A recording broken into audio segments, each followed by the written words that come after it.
Hello all, welcome back to another Doctor Who Big Finish audio drama review. Today we'll be taking a look at one of the latest box set releases, which is of course the second box set from the War Master series, starring Derek Jacobi as the Master, and is the Master of Callous Volume 2.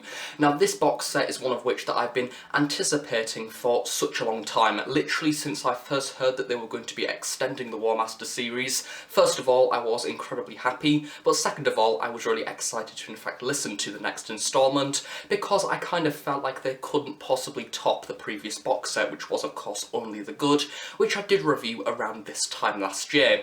And then War Master, Master of Callous came around the corner, and this one is just as brilliant. But the best thing about it is brilliant in a completely different way to the previous box set. Now first off, and as always in the description below, I will leave the link to go and buy this release from the Big Finish website. It is currently out now, and it will be at the pre-order price, I do believe, up until the end of February 2019. And it is currently for the physical release £23, and the download version is £20. Something to note is this box set isn't in fact a 4-pack like Dark Eyes or Doom Coalition. It is in fact a slightly slimmer case that you get to see with the new adventures of the 7th Doctor, for example, or Bernie Summerfield, the story so far. It's a little bit slimmer, it is a dual case, and still contains 5 CDs, so it does in fact take up less space on the shelf, which is rather convenient. However, for those of you that like consistency like me, it is in fact a little bit different from that previous box set, which is a little bit of a shame, but at the same time kind of makes sense. And to be honest, I do recommend getting the physical version, especially for the pre-order price, because it looks absolutely stunning and the artwork is lovely as well.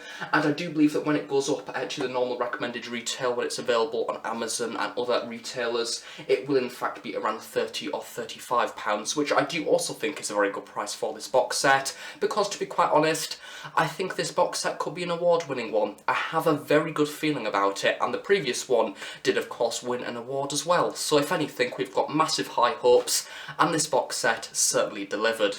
So if you are intrigued by what I say throughout this review, I certainly recommend checking out the story details on the Big Finish website. It has all the information that you do of course need, along with the casting information, and I also recommend checking out the trailer as well, because it is also a brilliantly sounding promotional piece, and also check out the visual trailer on the Big Finish website as well, alongside the YouTube channel I do believe that has been uploaded to.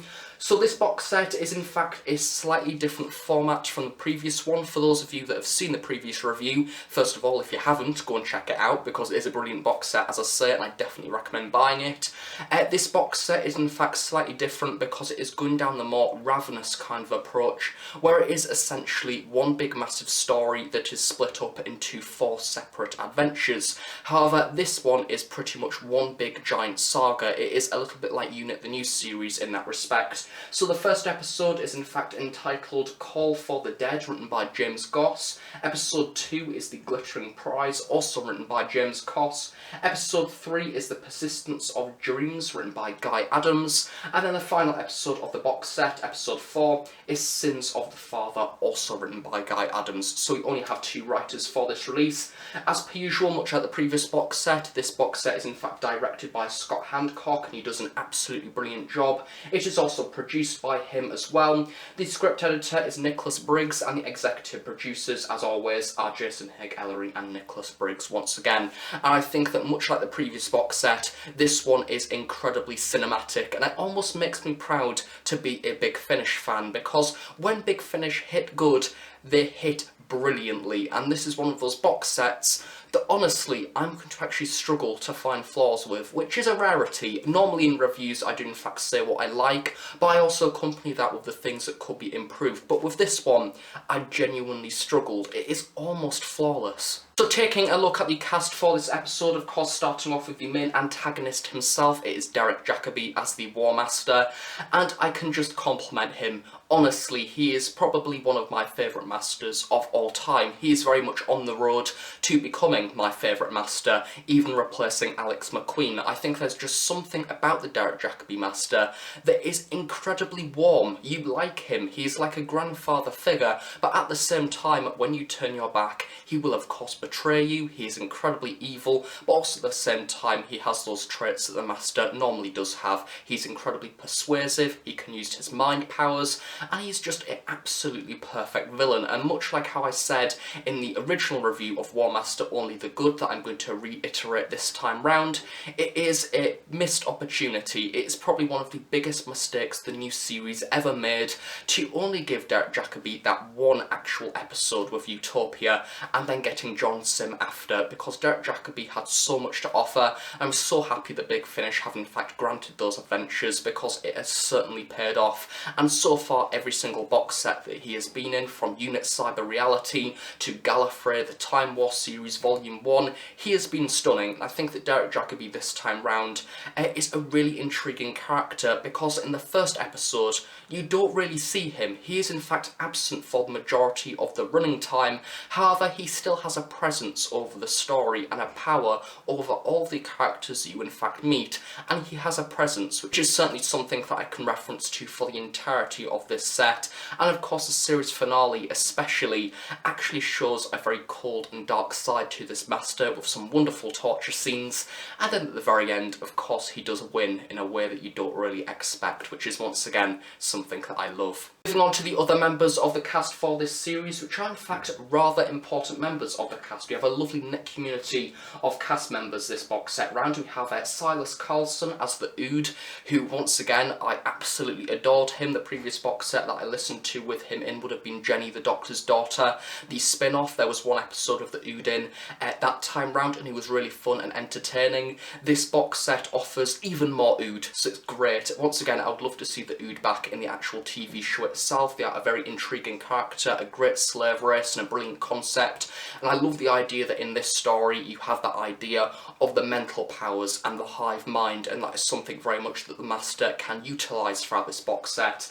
And Silas just gives an absolutely stunning performance. The Ood are incredibly innocent, but also at the same time, when they deliver those essentially deadly evil lines in this such cool and calm collective manner, it makes it even more creepy and brilliant. And also one of the main points of this box set that I seriously think is a major selling point is at the very end you have Silas as the Ood actually reeling off the cast members in the credit list, which I just found incredibly funny and really entertaining. We also have Maeve Bluebell Wells, who does a cosplay Cassandra King, who is the daughter of Elliot King, who I will be getting on to in a second. She is a wonderful character. You get to know a lot about her throughout this release, which I will come on to in a little bit. And then you do also get her wife in this box set as well, who is played by Samantha Burt, I do believe you pronounce her second name as, and she plays Martine King, who is once again an excellent character, really interesting. You get to know a lot about her throughout the duration. The father is played by Simon Ludders, and he plays the majority of episode 1. You only see him pretty much throughout that story, and once again, considering he is only in one episode, you get to know a lot about his character, a lot about his background, because you see a large segment of his life actually pass by throughout this 1 hour story, and it is a really nice character piece completely dedicated to him. Pippa Haywood as Taramon, who is basically this evil businesswoman. She's really funny and really cold at the same time, and kind of a brilliant sort of character to go up against the Master, especially some highlighted scenes in the final episode of this box set, which we'll come on to in a little bit. David Menken as Herschel, Barnaby Edwards as Jocks, Richard Earl as Sassenby, Kai Owen as Pirot, Joe Shire as Kalia, Angela Bruce as Mother, Wolf Scolding as First Soldier, Tom Forrester as Second Soldier, and the other parts played by the other members of the cast. And I wanted to actually reel out everybody because this is possibly one of the strongest cast lists that I've actually experienced in a Big Finish box set, certainly for this year, if not of all time. So starting off with the first episode of the box set, which is in fact entitled Call for the Dead, as written by James Goss. And I must admit this episode is in fact a slow burner. However, at the same time, the story is really effective because of that. You slowly get introduced to all the characters and what they have to offer and their backgrounds and their lifestyle. In this story, it is completely focused around Elliot King and the struggles that he basically has about being on this colony planet that is called Callous, and he wants to try and find a way of generating money, and he knows that there is this ore under the ground that he wants to mine that has these specific powers that he could essentially then send to other worlds and other colonies for a large amount of money, meaning that he gets a lot of profit, and therefore he can kind of bring the whole planet and the colony itself out of debt. And it is a really promising storyline, and what I really love about this episode is straight away, almost immediately, it gives you this scenario where you think, It's going to be another stereotypical there is a evil lurking underneath the surface episode of Doctor Who. However, over the duration, you actually find out that this episode is so much more than that, and that is what I really like. It puts you almost on a false path, thinking that it's going to be a standard episode, however surprises you in doing something completely different.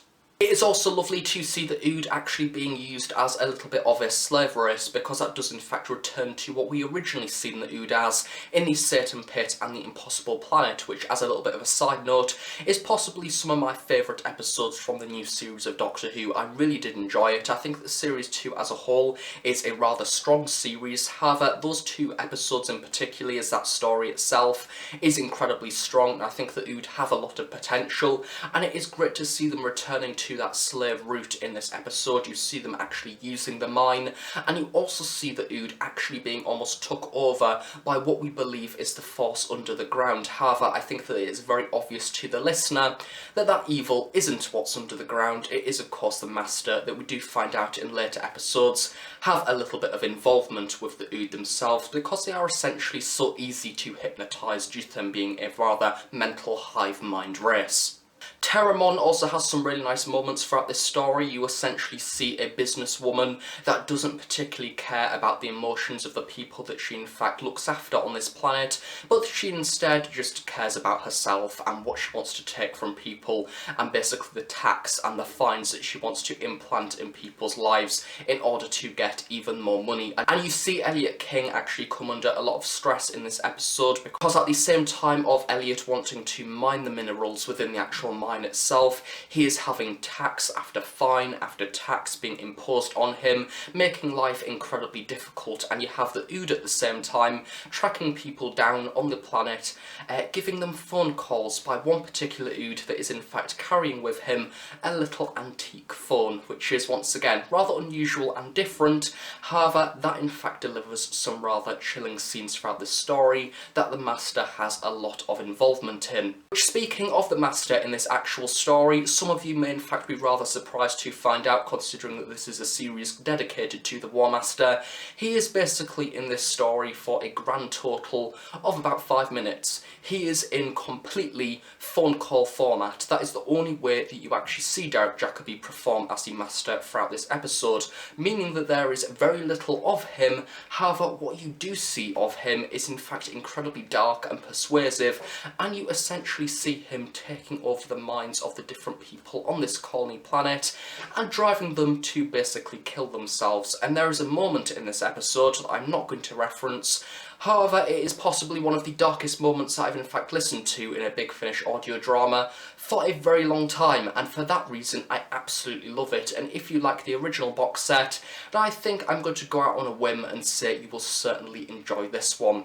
By the very end of the episode, you in fact see the mine actually under the control of Elliot's daughter, who is of course Cassandra King. You don't really see too much of her throughout this story. If anything, she just comes into the last act, and you find out that the War Master wants to help Cassandra in order to mine the minerals underneath the surface, after she also has quite a lot of struggles with both the mine itself, technology, and Terramon.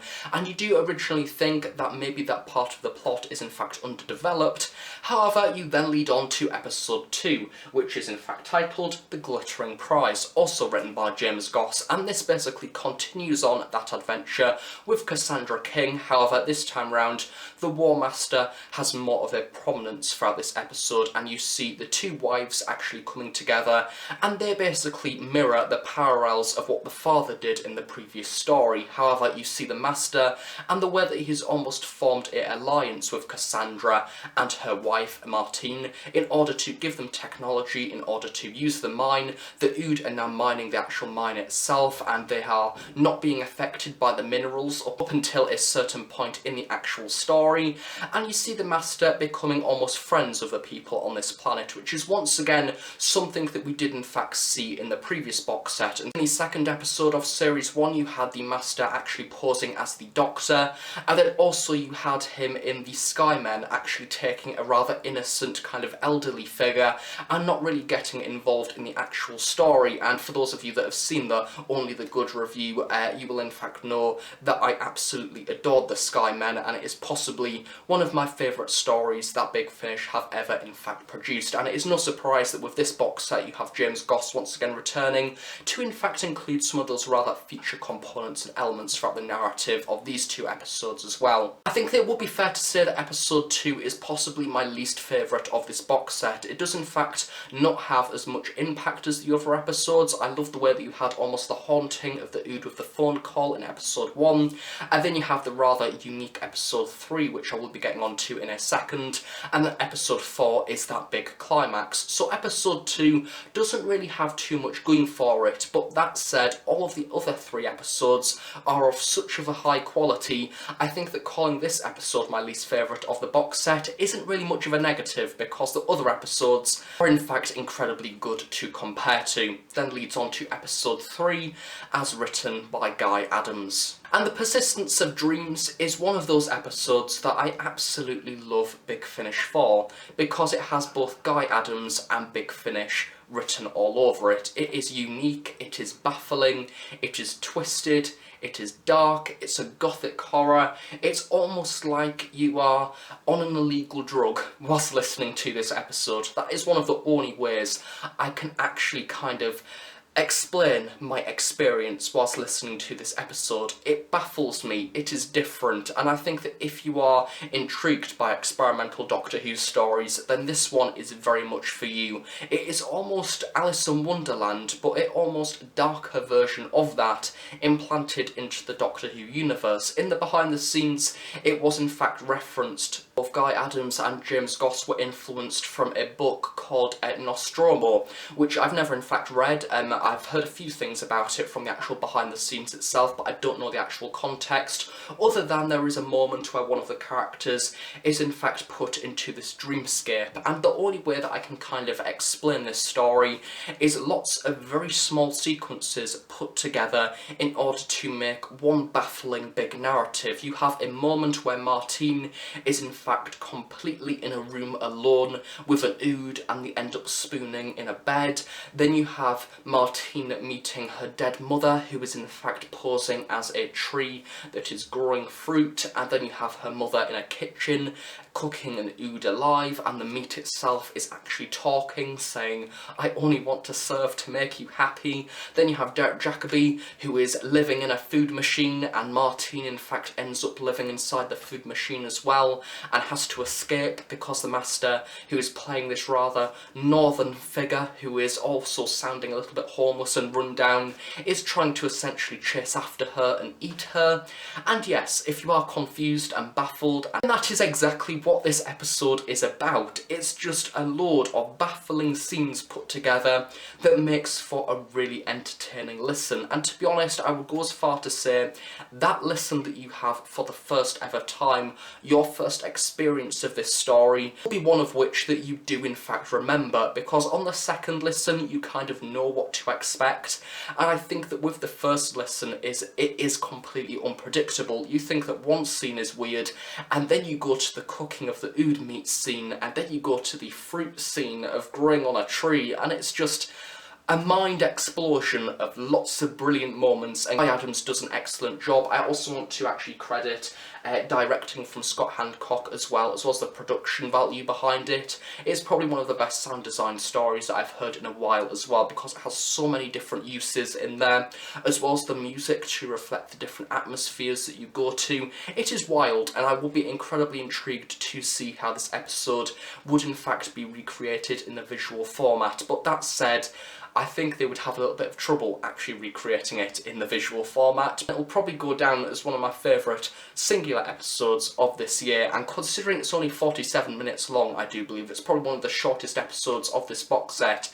It is such a powerful 40 odd minutes that I absolutely love. But that said, for the new listener, it will probably be a little bit daunting, a little bit confusing, and also at the same time you may not completely get the idea on the first time listen. season, and considering that it is in fact a very small cast, you essentially have the War Master popping up at the very end of the story, and the major focus is Martine, and she's a character that you've never seen throughout Doctor Who before. Therefore, if you're not engaged with the character already, you may find this episode a little bit of a struggle. One thing that I noticed for this box set is both Martine and Cassandra are really great characters, and I love the relationship that they had because it had flaws, and I found their relationship believable. At the very end of this box set, you almost see how that relationship has changed from episode 1 to the explosion and desolation that is episode 4. Now moving on to the 4th episode of the box set, which is in fact entitled Sins of the Father, as written by Guy Adams. And this episode, well, in fact, on my original listen, after listening to episode 3, I didn't really know how this story was going to continue, because essentially the majority of episode 3 was in a dreamscape. It was a reaction to the actual material that was being mined in episode 1 and episode 2, which is called Swenyo. And this story, episode 4, sees the continuation of the Swenyo plot, and the Master actually having a little bit more of a prominence throughout this story as well. You've seen the excellent interactions between him and Terramon, and you see basically the world of Callous actually ripped apart by a war that is going to kill absolutely everybody. And once again, considering that this episode is around an hour long, I really must credit this episode for actually wrapping up the box set. I feel like it was a very justified ending, but also at the same time I feel like it wasn't rushed, and the actual conclusion that was given in the final act, we do have a cameo in there from a character that isn't the character that is in the 3rd box set, who I think there would be no surprise to say is Paul McGann. That's probably been announced already. The War Master is going to meet Paul McGann, and yes, I am incredibly excited for that. I mean, it's anything like volumes 1 and volume 2, then volume 3 is probably going to be one of the best episodes of 2019, which I will say that already before we've even got any of the details from it, because so far this series has been of such a high quality, and I can't really see it actually getting bad or worse, because Derek Jacobi's at the helm, and it can't really get bad from that. It's also really nice to see the Ood to return back to that slave trade-esque kind of setting for this story, and it is a little bit of a continuation of the themes that you do of course see in episode 2, where you have that futuristic version of the planet of Callous, and you have the events of that story almost catching up in this episode, and you have Cassandra wondering where her partner is, which is of course Martine, who you have in fact got to know in episode 3. This episode sees Cassandra put under a lot of strain, much like how her father was. See Terramon taking over the whole planet because she believes that Cassandra is in fact operating a third-party scheme in order to ship the Swenyo off the planet of Callous in order to get more profit and more money without paying tax, and Terramon is a very unlikable character. At the same time, she is actually torturing the War Master, leading to lots of scenes with him basically being poked by a cattle prod, which is really entertaining. As weird as it sounds, hearing Derek Jacobi getting tortured is some of the best torture scenes that I've heard Big Finish ever actually produce, because you have this genuine pain, but at the same time that is juxtaposed with the Master laughing away and enjoying absolutely every minute of essentially this lesser species trying to get the better of him, when really the listener knows that he has got the upper hand from the very beginning. He knows exactly what he is doing. In fact, see the Ood fully turn to the Master's command, and we just have a whole squadron of Ood basically saying he is the Master and you will obey him. I think that episode 4 is certainly Silas Carlson's best performance of the Ood, possibly even ever, maybe even better than the original story that they appeared in. I just loved the way that he delivered each line, because it sounded so chilled and cool, but at the same time evil and deadly, and you have the Ood going rabid and killing people, much like how they did in Series 4, which is great to see. It is a battle sequence story, it feels like an ending, and what I love once again is once you see the War Master actually overpowering Terramon and the rest of the powerful figures in this episode, including Cassandra King as well, you see him actually covering the result of why he has done all this. Why is he the Master of Callous? And I'm not going to go into to why in this review. I'm going to in fact leave that for you to all discover. It makes a lot of sense, and it is a really lovely cameo, and I love to see that slight little link that is involved within the Time War, because I actually forgotten this series was involved at the same point of the Time War going on, yet you don't really get much of a mention to the Daleks. Instead you just get this colony world that is trying to get by on its struggles with its debts, with its difficulties to try and mine this hypnotistic leaded mineral thing, and you also have the Master lurking in the background as well, being evil as always, with people dying left, right and centre. So if you like dark Doctor Who stories, death, if you like the War Master, if you love Derek Jacobi, which if you don't, why the hell not? And more importantly, if you loved only the good, then this box set is definitely for you. Order it immediately. Go and actually order this straight after the review, because honestly, out of all the box sets this year, much like the previous box set, I highly recommend it to all of you who haven't listened to Big Finish before. But that said, do be warned that with it being essentially one big 4-hour story, the actual plot itself has a lot of depth to it, but I do kind of think it's easy to follow at the same time if you are engaged with the actual characters. And that said, I think that this box set is worth it for episode 3 alone, and Silas Carlson as the Ood, along with Derek Jacobi. Just everything. Flawless. 10 out of 10. I never rank box sets, but 10 out of 10. And to end off this review, I am in fact going to give a little bit of criticism, because no box set is absolutely perfect. It can be very close to perfect, however, nothing ever will be 100%. I think if I was to see this box set improved in any way, it may have been nice to see a bit more Derek Jacobi in the early half, because as I say, it is a slow burner, perhaps a little bit too slow, so it may have been nice to see a bit more of him. And also it may have been nice to see the Ood actually being used as the slave race that they are a little bit more, just to give that context, because I think we kind of see more of that slavery sort of part of the plot in the Certain Pit and the Impossible Planet. But that said, I really hope that Big Finish actually do more with the Ood in the future, because this box set shows that they have a lot of potential. And yeah, I think it would have been nice to see more of them along with Derek Jacobi in the early half, and perhaps maybe a bit more time to actually pad out the early life of Elliot King as well. Just to give a bit more context, we have a reference to his wife being a little bit ill, and you learn about that in the first episode, but you don't really see her too much, so it may have been nice to in fact see her in the early half of the story slowly deteriorate or something like that, because the episode itself is in fact rather long in its running time. I think it's around 1 hour 20 minutes long, which is great. If Big Finish want to give a story more time, they can. They don't have any restrictions,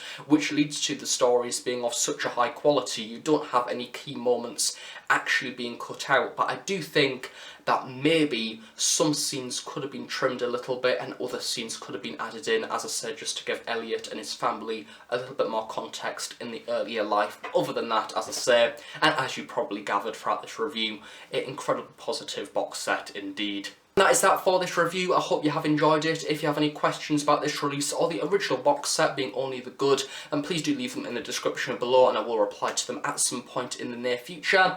And that is in fact that for box set reviews for Big Finish in 2018. We've officially concluded this year for Big Finish box set reviews, which it feels very unusual because this year has gone incredibly quick. However, at the same time, that is not in fact it for Big Finish this year, because we do of course have 2 monthly range coming out in December. At the moment, December is in fact a rather busy month for reviews. So thank you very much for watching, hope you have enjoyed it. Let's just see you all in more Doctor Who content in the near future. Thanks for watching, let's just see you all next time.